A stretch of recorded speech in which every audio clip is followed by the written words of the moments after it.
Welcome to another session of Coffee with Megha, where I talk a lot about personal development and mental health. So, first of all, I really want to thank all of you who sent me so many questions that you've asked me to answer on a live session today. I hope all of you are keeping well. You're enjoying, getting ready for your Christmas holidays. And I thought, why not start by asking, the people who are watching right now, where they're from, how are you doing? If you would like me to answer any question during this live session, then leave a comment for me in the comment section, and then I will definitely get to it as soon as I can. So without further ado, let's begin our first question. So I watched your last live session where you talked about assertive technique. Are there more assertive techniques that I can use? Now, this is a very, very good question. I had to do a little bit of research to figure out myself. I knew there were a lot of assertive techniques, but today I thought I might do a little bit of research and talk to you about what assertive techniques are out there and what you can actually use. So, before we go into those different techniques, you have to understand that assertiveness has to come with a firm voice.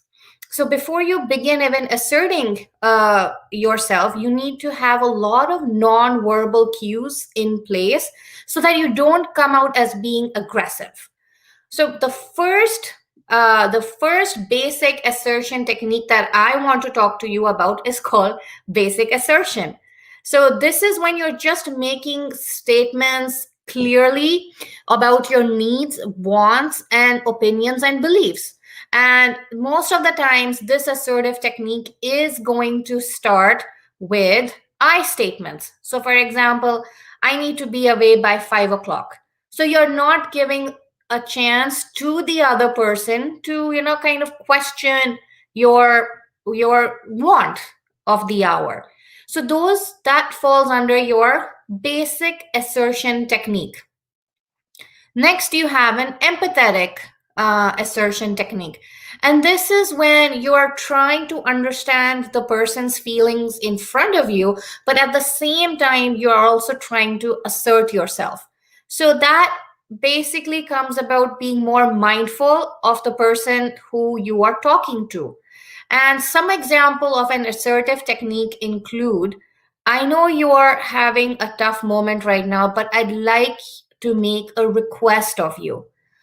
That is kind of an empathetic assertion. Another empathetic assertion could be, I know you're going through something right now, but could you possibly look at this right now?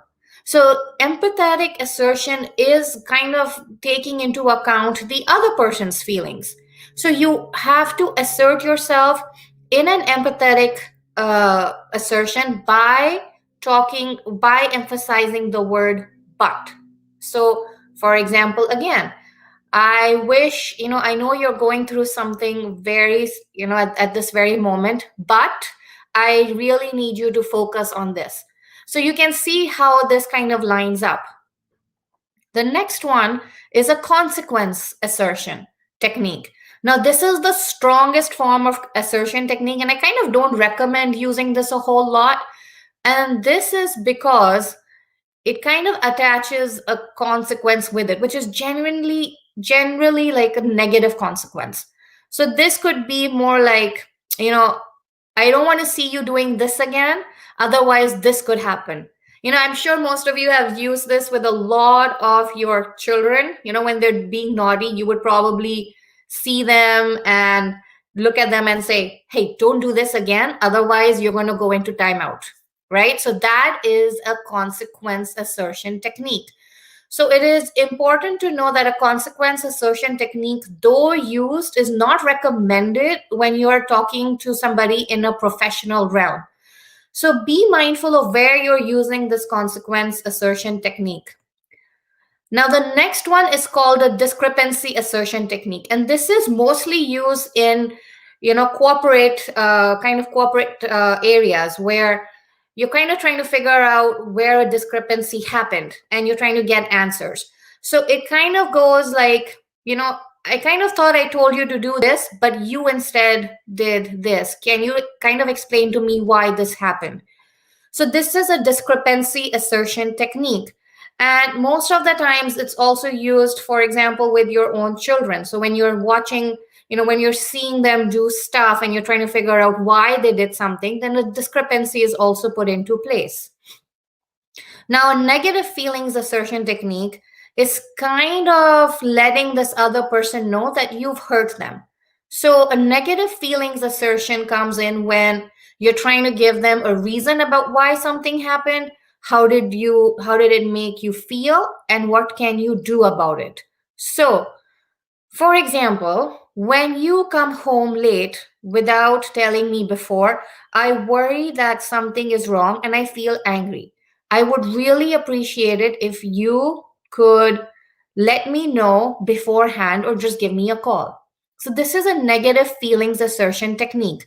It allows you to talk to the other person while telling the other person how you actually felt and your emotions.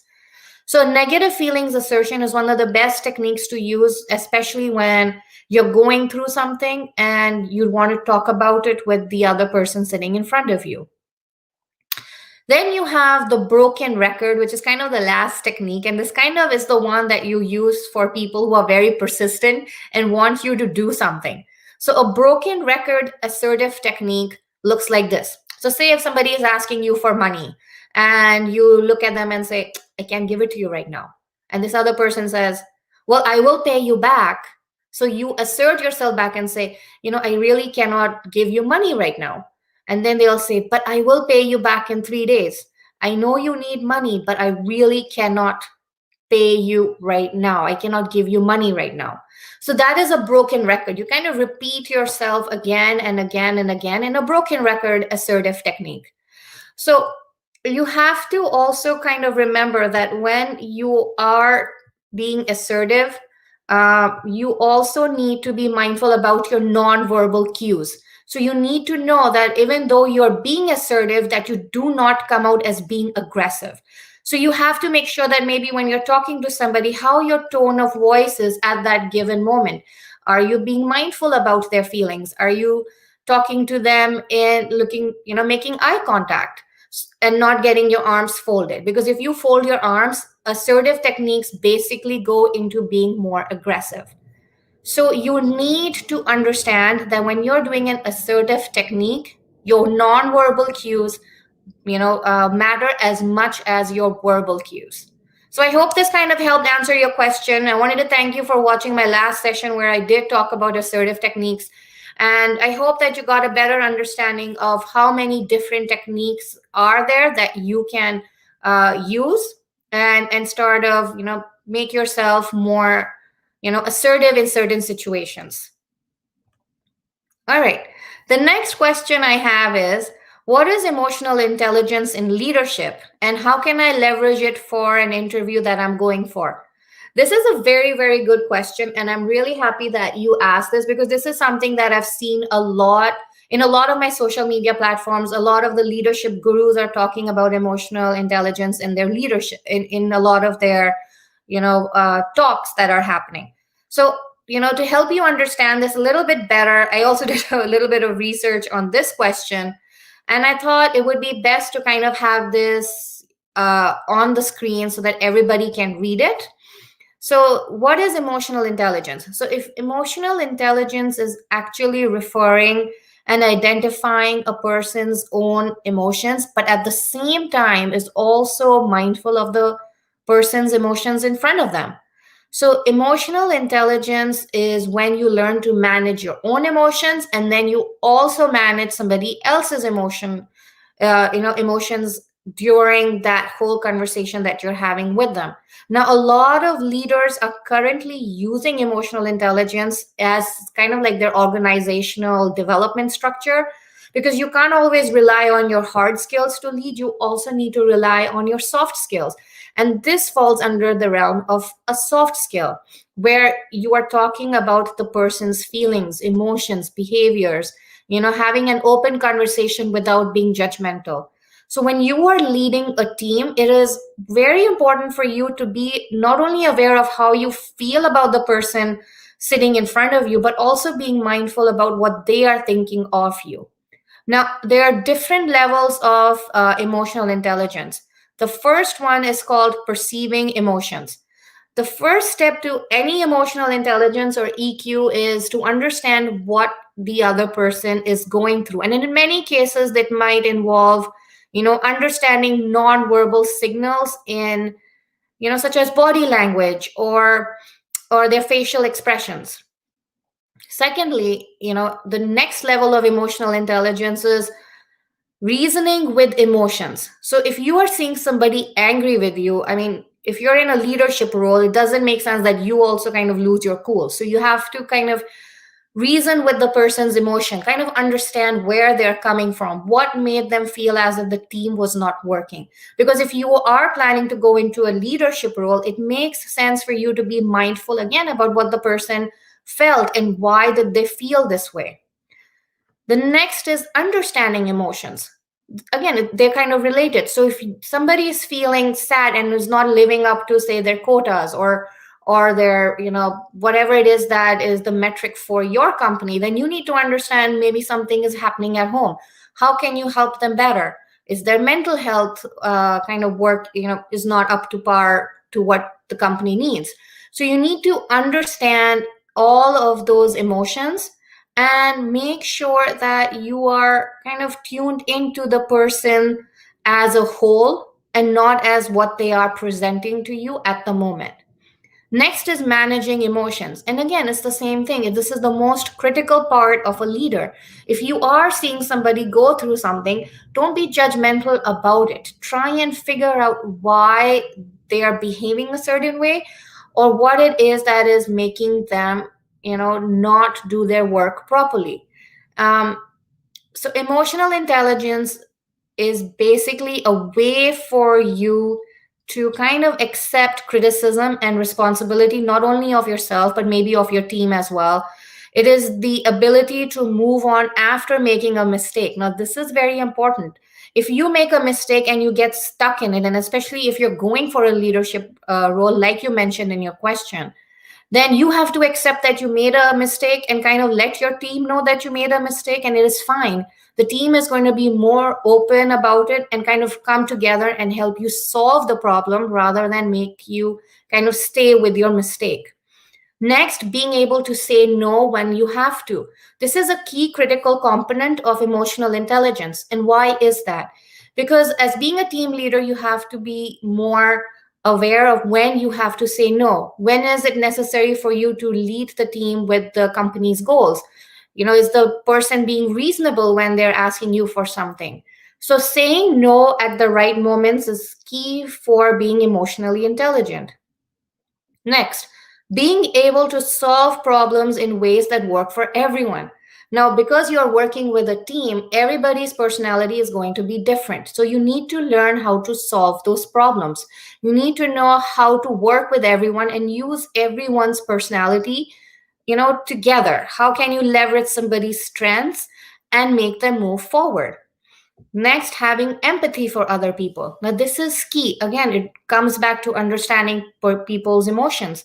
If somebody is not doing well and you notice it physically, then go to them and ask them, "Hey, are you doing okay? How are things at home? Is everything fine?" So that is showing empathy to others, which in return allows them to kind of work for you more because they're like, "Oh, look, this person took care of me when I needed it. Now it's my job to help them accomplish their goals for the team." And then having great listening skills. So remember, when you are going for an interview as being a leader, you have to actively listen. And actively listening means getting everybody's ideas together and kind of figuring out what works best for you. So listen actively to what everyone is telling you. Know when you can know when you need to do things. So when you need to jump in to do something, be open about it and go for it. Right, take something off somebody's plate if they have a lot of things and help them move forward. Next, Don't be judgmental of others. Now, this is absolutely key. You need to make sure that when you are being emotionally intelligent, that you are not judging other people for who they are at that moment, no matter what kind of a leadership role you are in. So you need to be mindful of what others are feeling at that moment. It doesn't describe who they are. So you have to be mindful about not being judgmental. And that's how you're going to lead a good team. Using these soft skills and move and kind of bringing your team together is the best way to become emotionally intelligent. Now, I hope this kind of answered your question. If you found benefit from me, leave me a like or leave me a comment. And I wish you all the best in your interview, and I hope it goes well. Leave me a message or email me and let me know how your interview went.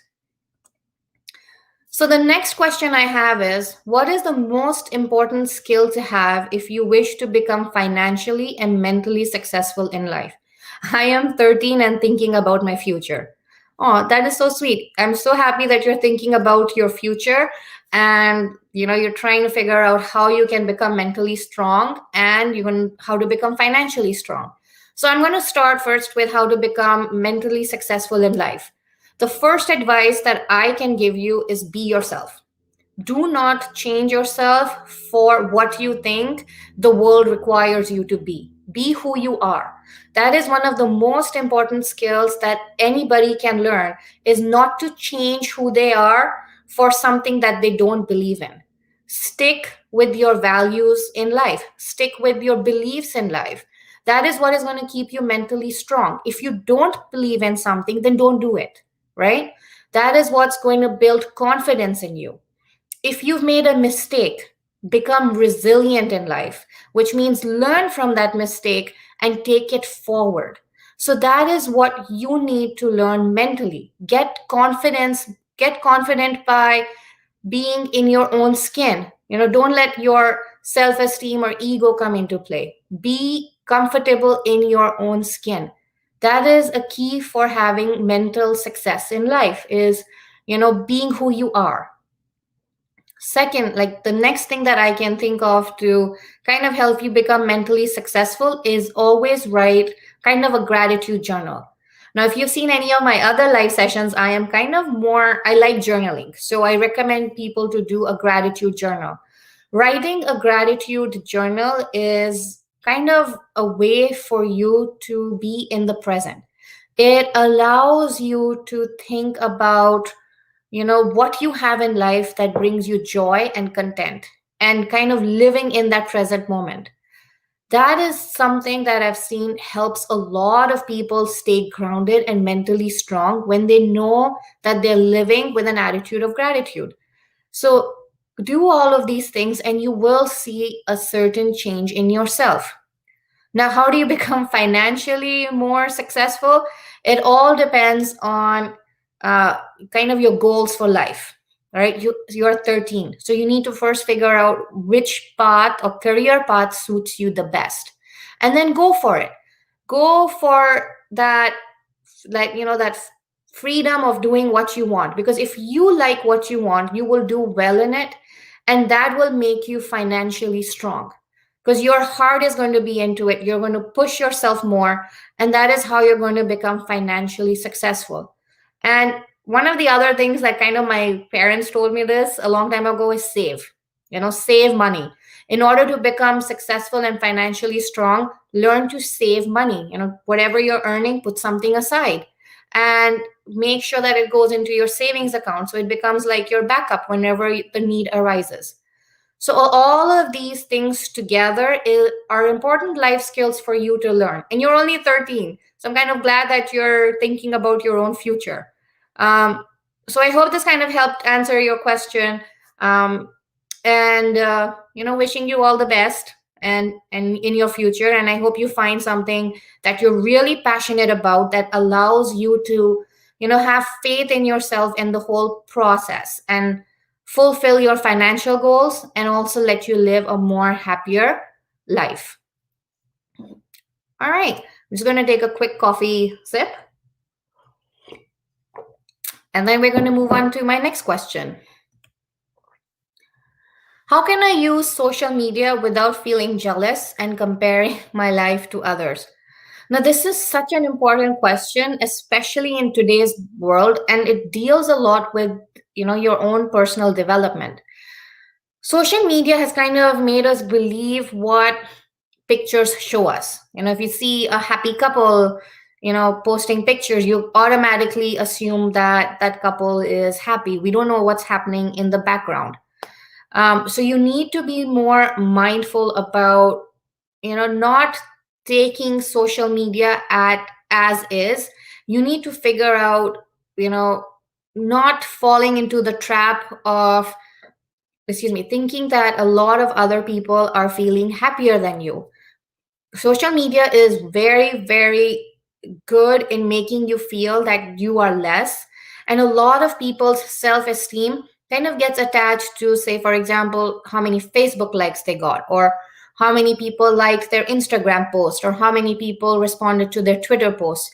That's how they key into, their own self esteem. The more likes they get, the self esteem gets a boost. Kind of not the self esteem, but your ego gets a boost.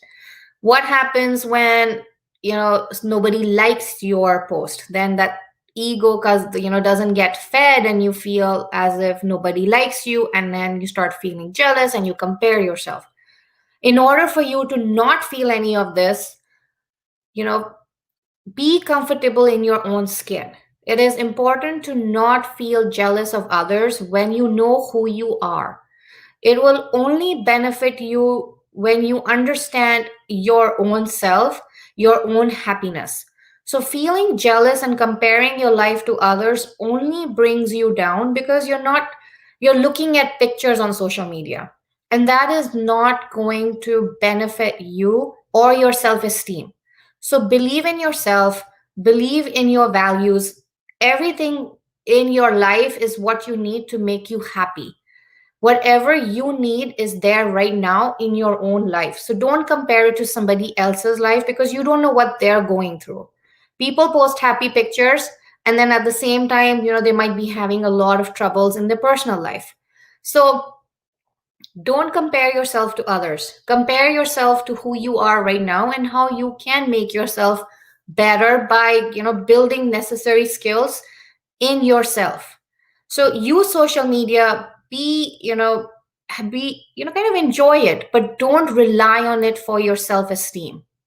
I kind of hope this answered your question, that not feeling jealous and comparing your life to others can only happen when you're comfortable in your own skin. I'm going to take a quick sip of water. So I've been doing these live sessions, and I've realized that I don't keep a glass of water next to me. So I need to have a glass of water, instead of a coffee also, because it hydrates me. So today I got a glass of water. So quick sip. So how does an unhappy childhood affect other people's pursuit for success? Now, this is a very good question, and kind of it kind of falls very deep into the traumas or abuse that a child goes through in their earlier life. So if a child has had an unhappy childhood, they are going to take everything from their past life and put it into their present. So everything that was they used as an old coping mechanism is now being used as a present coping mechanism. So, say for example, when they were speaking in front of somebody and they laughed, or somebody laughed, so it kind of puts a thing in their mind saying that I wasn't good enough. Maybe I shouldn't speak again. And that gets reinforced maybe by a lot of other things that they are kind of computing it to being as other people are laughing at me. And so it affects their pursuit of success, because they might be very good public speakers, but because they had old coping mechanisms and they shut themselves down. So now their pursuit for success is hindered because they're relying on old strategies. You have to remember that not all strategies that you use previously are going to apply at your present moment. So you need to know that all old coping mechanisms need to be kind of brought out from that box that you bury everything in, dust it off, and see if there are newer strategies that you can use that are going to help you. An unhappy childhood also means that you are um, probably trying to figure out how relationships work, right? If you've had an unhappy childhood, maybe your parents were not, um, maybe they didn't get along, or they had fights, or whatever it was. It affects how you view relationships in your adulthood. So pursuing success means having good relationships. Now, if your relationships early on were hindered, or you had a negative view of them, then in your current situation you're going to feel the same thing. You're going to feel that maybe this person is reacting this way to me because I did this. So your relationship and how you view your relationships earlier on affects how you are presenting yourself to the world. And if you have old coping mechanisms of how you dealt with these relationships, then you're bringing them into your present and kind of relying on them to make you successful. And it doesn't work that way. So you need to find newer strategies that help you connect with people at a different level and kind of remove all of those doubts that you've carried about yourself. Now, if you've kind of had an unhappy childhood and are looking to make a change, then I do recommend that you talk to a therapist and figure out what you've taken from your past and put it into your present. It makes a huge difference if you start talking to a therapist who can understand what exactly happened in your childhood that you've brought into your present, and how is it that it's stopping you from achieving the success that you can. So I highly recommend that you talk to somebody who is going to only help you feel better. So, my next question is, how do we stop the habit of self blame and instead do something about the situation? Now, this is a very, very good personal development question, and it relies on you understanding that you're a human being and you made a mistake, right? We as humans are, we have to make mistakes in order for us to learn. But sometimes we fall into this rut of thinking, you know what, I made a big mistake and I don't know how to recover from it. I shouldn't have done it. I shouldn't have said anything. And you start blaming yourself for a lot of different things. And that's what self blame is. You kind of put all of your blame for the mistake that was made. And to come out of it, you have to keep telling yourself that, yes, I did make a mistake. It was something that I feel regretful about, but how can I learn from it? What are the things that I have learned that are going to take me forward? What are the things that I can do in the future that do not rely on my past? So it is necessary for you to understand that humans do make mistakes, right? Everybody is makes mistakes and they have to learn from them. And when you put that as a mindset, which is called as a growth mindset, then you will see that you are changing the situation around you. You are doing something about it. Because remember, you learn from your mistake, right? So instead of blaming yourself, you learned the strategies that are necessary for the same scenario that presented to you again. So that is what you are going to do. Not blame yourself for a mistake, learn from your mistake, become resilient, become confident, persevere in those situations which are your teaching moments, and do something about them when you're faced with a similar situation again. Tell yourself, remember I did this the past time, I shouldn't do this now. What can I do differently from the past that is not going to mimic the same result that I got? So be mindful, be present in the moment, and remember the same things that you did before and not do them again. That is how you take away self blame. So do something different by, you know, trying to figure out your own strategies, by figuring out what is done differently that is going to make you feel better about yourself. So that is how you stop self-blame, is by realizing that everybody makes mistakes, right? Everybody is making mistakes and learning from them. But the key is not to have like a negative thought loop constantly running in your mind and telling you, you shouldn't have done this. You are better than this. You're a perfectionist. Everything that is holding you back are these pretty much these key statements. So stop yourself from thinking those. Whatever mistake you made, go back, look at it, pick out strategies that you can use, and then take them forward, right? Take those learning steps you found, whatever you learn, and use them in your, other situations that you're faced with.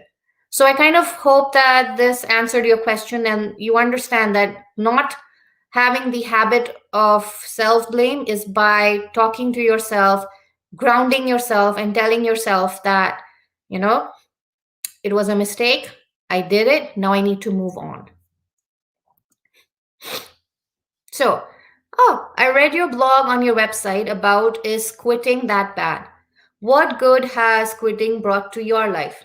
Oh, thank you for this question, and thank you for going to my website and reading my blog. That blog is actually a very, very personal blog. I wrote about it because I made a different career choice before, and now I am in a career choice that I enjoy, I like, and I'm passionate about. What good has quitting brought to your life? Well, I quit that profession because I realized my passions lied elsewhere. So if I found out earlier on, or probably later on in my life, that I was not happy doing something, then I took that necessary step to make myself feel happy. Because remember, if I'm not passionate about doing something I like, then it kind of shows in all of the work I do. I feel like sad. I don't feel motivated to get up. Nothing of that works. So quitting in my life means that I found a passion that I am, I found something that I'm actually really passionate about, and that is psychology. That is, I have a master's in psychology. So I really enjoy mental health. And this is what has come out of it. I've started something new. I've started a YouTube channel. I've also started my own website. I'm doing live sessions. So a lot of the things that were I wasn't doing before, because of the profession that I was in, are now I'm doing them now because I feel so happy doing them. So that is the benefit of, kind of figuring out in your mind that are you doing something that you enjoy? Are you doing something that you're passionate about? Are you doing something that makes you get up in the morning and say, hey, it's a new day and I want to tackle it because I'm enjoying the things I do? All of those things have brought joy to me because I decided to do something I enjoyed. So that is what good has come out from me quitting something else that I wasn't passionate about. And I'm so happy that you read my blog. So thank you. Thank you for reading my blog and kind of taking the time and reading my story. Really appreciate it. What are the 4 things that a person could do right now that would positively change their life? Very, very good question. And the first thing that I will tell you, and I think I've already mentioned this right now in one of my other questions, is live with an attitude of gratitude, which means with everything that you have in your life, be happy about it, be content with it, right? Because whatever you worked for, this far is actually a fruit of your hard work. So live with an attitude of gratitude. The more gratitude you give, the more you're going to feel happier. Because if you don't feel gratitude and you're constantly, trying to find happiness in people or things and hoping that is going to bring you happiness, that's not how it works. So figure out what is bringing you happiness and then thank yourself or the universe or whoever you believe in for it. So living with an attitude of gratitude is one of the best things that you can do to start living a positive change, right? Second, I can tell you one thing that I've learned over time is, realizing that you have choices.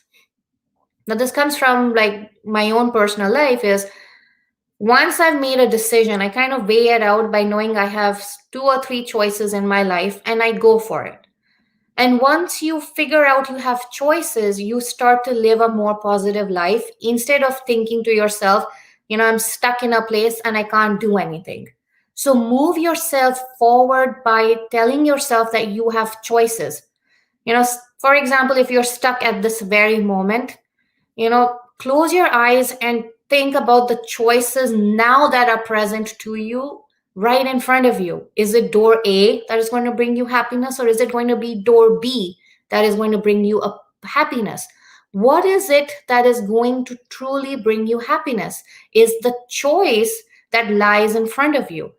So having that mindful moment and that present moment where you're thinking to yourself, do I have any choices? Yes, you will always have choices in your life.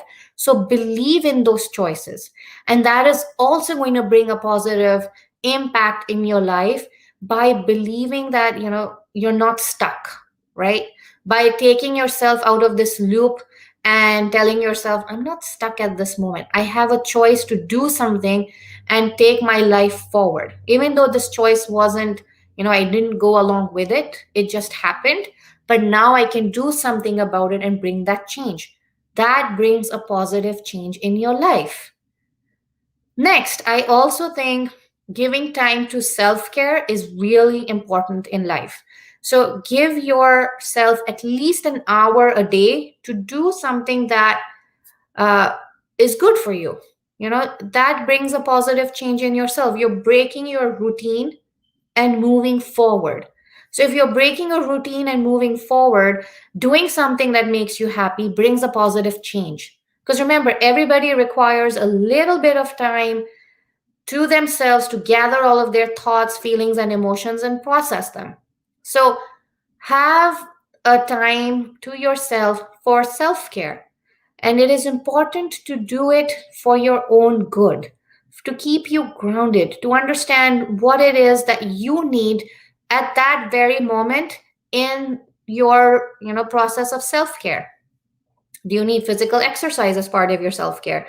Do you need to have a good you want to read a book? What does that self-care routine looks like? And finally, to bring a positive change, I 100% recommend time for self reflection. Now, it is different from self care. I want to let you know that. Self care is when you're taking care of yourself and making yourself feel better. Self reflection is when you're sitting down and focusing yourself on the things that have happened. What were your thoughts and actions and behaviors, words, feelings, emotions, anything? And you're reflecting on it. And when you do that reflection, you kind of realize maybe there was a lag somewhere that you need to focus on. And that allows you to focus again back on yourself and bring that necessary change in your life, right? You're going to self reflect, do something that is going to change it, and is always going to be positive. And it's kind of like a mindful exercise as well. So it allows you to process things in a different way. All right. So I hope this kind of answered your question, and it brings about a positive change in your life. All right. I think I have. All right. How do therapists decide not to work with a client? And does that usually happen at the initial consult or the first session? Now, most therapists actually decide not to work with a client if they feel that they're not going to help the client reach their goals. It definitely happens at the initial consult when the client has called to figure out if they are, if the therapist is the right person for them. And it is at that moment a therapist is going to, decide and say, hey, maybe I'm not, I don't think I have the necessary skills to help you, right? And that is when that decision is made. Good therapists are going to do that right away and kind of not waste the client's time.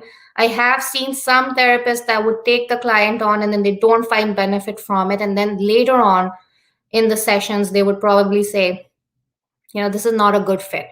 So most therapists during that initial consult are going to let you know from the get-go that they're not the right person for you. So it is essential to ask them their trainings. What are they trained in? If you're looking for somebody who's trained in eating disorders, then ask them at the initial consult, hey, are you trained in eating disorders? How much experience do you have? All of those things will then tell the therapist that you're looking for somebody who is trained in eating disorders. And if they are, they'll take you on. And if they feel that, maybe they can help you, they probably would take you on. And if they feel that they absolutely do not have the necessary skills, they will refuse to see you. And that is a good thing, because then it allows you to go and find somebody else that is more competent and will really help you. So most times this is happening at the initial consult, and that is that phone call. So if you are looking for something specific, then do ask them, what their training is in. And if they're competent, they'll let you know. If they have the skills, they'll let you know. And that's when that decision is made.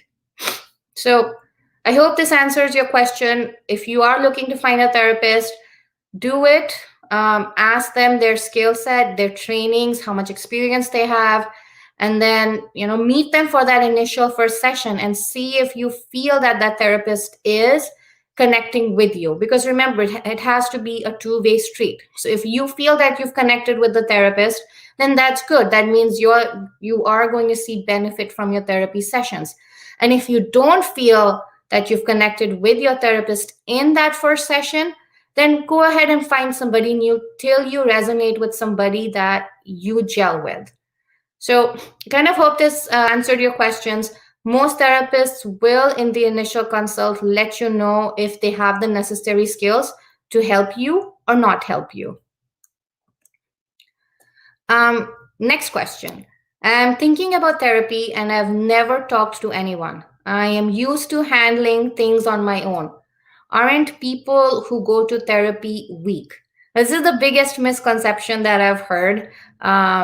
No, people who go to therapy are not weak. People who go to therapy are actually trying to figure out what has happened that has kind of caused a roadblock in their life.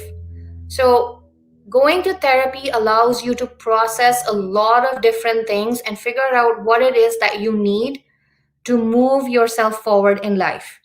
Maybe you're using old coping mechanisms and you need newer strategies that your therapist can provide. Maybe you are stuck in a thought loop and you require a therapist to figure out what that loop is. So a lot of times going into therapy allows you to process whatever it is that you're going through. It only helps you move forward, right? You're talking your feelings out to the person sitting in front of you. And sometimes it actually works. Talking to somebody who you don't know allows you to be more open, right? Because you know that they're not judging you. You're there for your own session. So going into therapy allows you to kind of vent everything out. It allows you to talk to this person sitting in front of you. It allows you to understand what happened in your life cycle that is kind of causing you to feel stuck at the very present moment. So talking to somebody, especially a therapist, is only going to help you move forward. It is not considered weak. It is considered a very motivated decision only to help you feel better. And it actually falls under the realm of personal development as well. So if you are working, to get yourself feel better, then you are doing something to move yourself forward. So this question actually falls both in the realm of mental health and in the realm of personal development, because you're doing something to only remove a roadblock and get yourself to feel more successful in life. So I do suggest that if you are thinking of therapy, utilize it for at least a couple of sessions and see how it goes. See if you're finding benefit from therapy. Most people who go into therapy actually start seeing a difference maybe by the fifth or sixth session. So go in, try therapy, see if it's the right solution for you. And if not, then it's fine, right? At least you gave it a shot. So try going into therapy, try talking to your therapist, try to find out why you feel stuck at this very present moment in life, and see what they can help you with to help you move forward. So I hope you find the right therapist, and I hope this answer helped you, and I hope that you find yourself talking to somebody and getting that necessary help that you need. Do you think the pandemic shutdown will cause higher rates of depression over the holidays than is usually found? Yes, absolutely yes to this question. Because this pandemic has caused a lot of families to be separate during the holidays, it leads to a lot of feelings of sadness and depression because you're not spending it with your loved ones. So the higher rates of depression happen because you don't know, you're missing out on something that is a happy time. You're missing out on something which brings joy to you. And these are the only moments because we're so busy, right? We all lead such busy lives that the Christmas holidays is when all families are getting together and celebrating their, success or their joys, right? They're celebrating being together. So a higher rate of depression in this pandemic is kind of, you will see it happen. And considering that, a lot of the eastern states are now under, like, the winter weather, you're stuck more, right? So you feel even more depressed because now you're just by yourself and you don't have other people to celebrate it. It becomes like a routine which is nonstop. There's no break in your routine.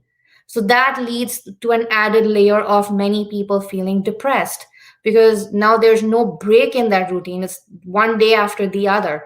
There's nothing different that's happening. It's maybe just the four of you in a household or two of you in a household that are, living, that are celebrating Christmas together. So I do think that the pandemic, if increases and causes a shutdown, is going to cause an increased rate of depression in the holidays. So if you are somebody who thinks that they're going to kind of feel this, or then I do recommend, using a lot of online platforms that are available for kind of these situations that you can reach out to somebody and talk to right away, right? Instead of feeling as if you're sad or depressed. Um, and I know it's a happy time and I know you want to spend it with your family, but to keep everybody safe, the shutdowns are necessary. So I hope this kind of answered what you were looking for. I know it's not what you wanted to hear, but yes, a lot of people are going to feel depressed and they are going to be higher rates of depression. Um, all right. Oh, I think this is my last question for the day. I hope all of you enjoyed the session. I know I did. There were a lot of questions that were asked on personal development. I know if you want to email me your questions, please do so at megha@meghamathu.com. I look forward to seeing you in my next session. And if you have questions, again, yes, email them to me at megha@meghamathu.com. I look forward to seeing you next week and have a great weekend. Bye.